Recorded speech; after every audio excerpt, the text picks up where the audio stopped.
Good morning and welcome here at Developing Stories. Nigerians have been urged to shun violence and embrace peace as Christians across the globe commence the Lenten season with the observance of Ash Wednesday, a solemn day marked by prayer, fasting and repentance. Ash Wednesday is a sacred tradition that ushers Christians into the 40-day Lenten journey. At the early morning mass held at the Sacred Heart Cathedral, worshippers gathered in solemn reference to observe Ash Wednesday, a day that marks the beginning of Lent in the Christian calendar.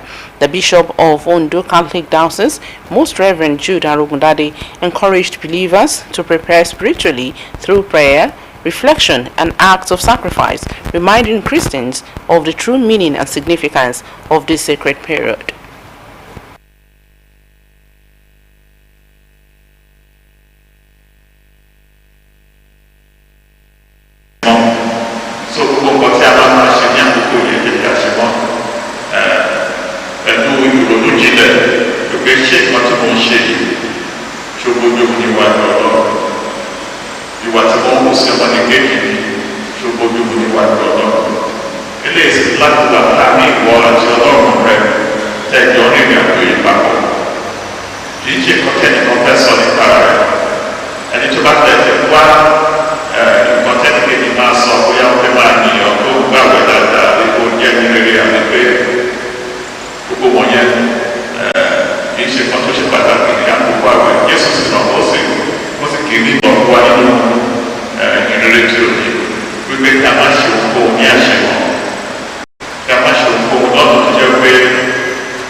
Also, the President of the Supreme Council for Islamic Affairs and Sultan of Sokoto, Alhaji Muhammad Sabaka III, has announced the commencement of Ramadan following the sighting of the new crescent moon.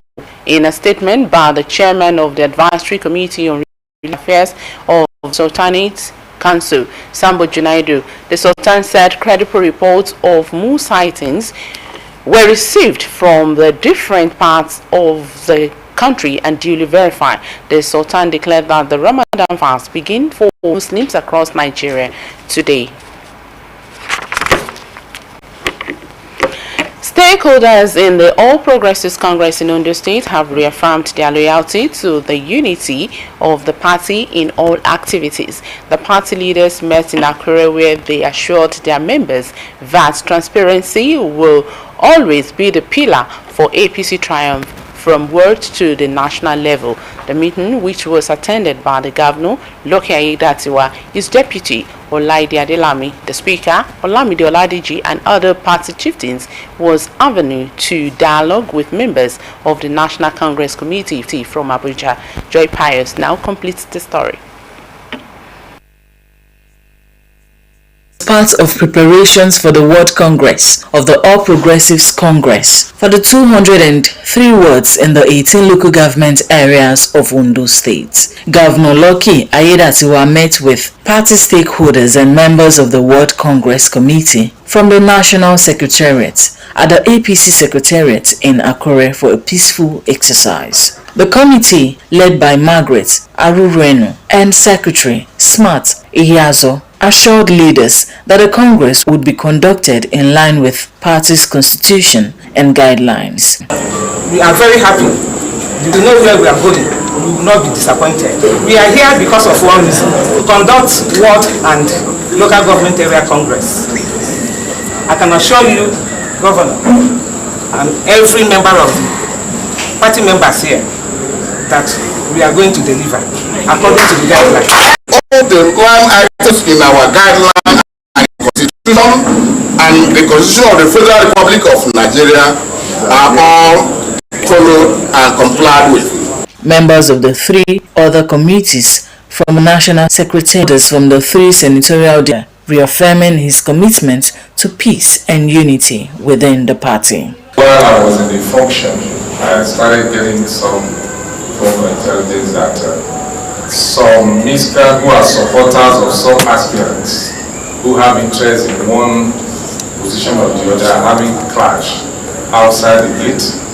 They could not progress. I have to quickly ask the Commissioner of Police to move in immediately. He will deploy his men to ensure that the area is cleared, because I told him because we are going to have the main meeting at about 2 p.m. and to ensure that he deploys security and make sure that these miscreants and supporters of one aspect or the other should be cleared because they are not part of our meeting. With assurances from all party leaders, the All Progressives Congress APC in Ondo State has demonstrated that the party is poised for credible exercise. Joy Pius, Osrc News. The National Assembly has approved the electronic transmission election results while retaining manual collation as a backup, a move that triggered protest walkouts and heated debates in both chambers ahead of the 2027 general elections. In the Senate, at least 15 lawmakers led by Senator Eyinaya Baribe oppose a controversial provision in Clause 60, which recognizes the manually completed Form EC8A as the primary source of collation, where electronic transmission fails. In the House of Representatives, the minority caucus staged a walkout, accusing Speaker Tajuddin Abbas of forcing through amendments and rejecting demands to make real-time electronic transmission mandatory without exceptions. Outside the National Assembly complex, protesters, including former Minister of Education Obi Ezekwesili, accused lawmakers of attempting to weaken electoral safeguards and erode public trust in the electoral process. Despite the resistance, both chambers passed versions of the bill by retaining electronic upload of polling units results to INEC result viewing portal while allowing manual collation as a fallback in cases of technical failure. The federal government has launched a national advocacy and awareness campaign for a community food bank program to tackle malnutrition among children under 6 nationwide. The initiative, launched in Abuja during the first National Traditional and Religious Leaders Summit, is a joint initiative of the Office of the First Lady, the Federal Ministry of Health and Social Welfare, and the National Primary Health Care Development Agency. The First Lady, Oluremi Tinubu, said the program is designed to strengthen community nutrition support, improve access to safe and nutritious food for vulnerable children, and contribute meaningfully to the national response to ending child malnutrition. Mrs. Tinubu said her office is also collaborating with the Bank of Industry, the Bank of Agriculture, and other partners to launch the initiative, which will be rolled out in April 2026. She explained that the scheme will operate through primary health centers nationwide, where eligible families with children under 6 will be identified and registered. And that's Developing Stories. Thank you so much for watching. Good morning.